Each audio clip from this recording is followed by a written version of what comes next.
বাংলায় আবার দিদিকে চাই। কেন বাংলায় দিদিকে চাই? দিদির উন্নয়ন আছে তো, দিদির কাজ আছে। যেটা দিদি মুখ দিয়ে কথা দেয় সেটা দিদি কাজ করে দেখায়। এদের বিজেপির মতন দালাল না, কিছু আমাদের মুসলমান সম্প্রদায়ের মানুষ আছে সংখ্যালঘু, তাদেরকে নিয়ে ঘুরছে। আইএসএফের নওশাদ সিদ্দিক ও কি ফল করবে? কিচ্ছু করবে না। আমাদের আরেকজন আছে মুর্শিদাবাদ, 22টা নেবে, 22টা সিট নেওয়ার কোনো ক্ষমতা নেই। ও মুসলমানকে আলাদা জায়গায় রাখবে, নওশাদ সিদ্দিক আলাদা জায়গায় রাখবে। ওরা বিজেপির দালাল। বিজেপির 1 নম্বর 1 নাম্বার দালাল হচ্ছে নওশাদ সিদ্দিকী আর হুমায়ুন কবির। এই দুটো নেতা মুসলমানের কাছ থেকে, বিজেপির কাছ থেকে প্রচুর পরিমাণে একটা টাকার অঙ্কে খেয়েছে। সেটা মুসলমানকে ভোট ব্যাঙ্কটা কমিয়ে দিচ্ছে।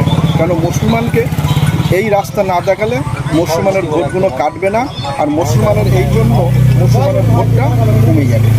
ওই জন্য বিজেপিকে তুলবে, পশ্চিমবাংলা বিজেপিকে আনবে। এ স্বপ্ন শুভেন্দুদিকে দেখা মানে কাঁচকলা। শুভেন্দুকে শুধু চিল্লানো আর বিজেপির কিছু টাকা খরচ হওয়া, এছাড়া কোনো রাস্তা নেই। দিদি সরকারে আসবে।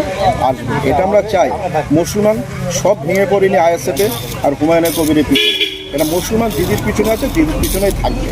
আর মুসলমান মুসলমানের প্রতি একটু দিদি লক্ষ্য রাখবে এবং পুনরায় রাখবে। ফিরোজ হাকিম আছে, শওকত মোল্লা আছে, অনেক আমাদের বাংলায় অনেক বড় বড় নেতা আছে, তারাই আমাদের লক্ষ্য রাখবে দিদির কথাই শুনে। কিন্তু বিজেপিকে পশ্চিমবাংলার মধ্যেকে তাড়াতে হবে।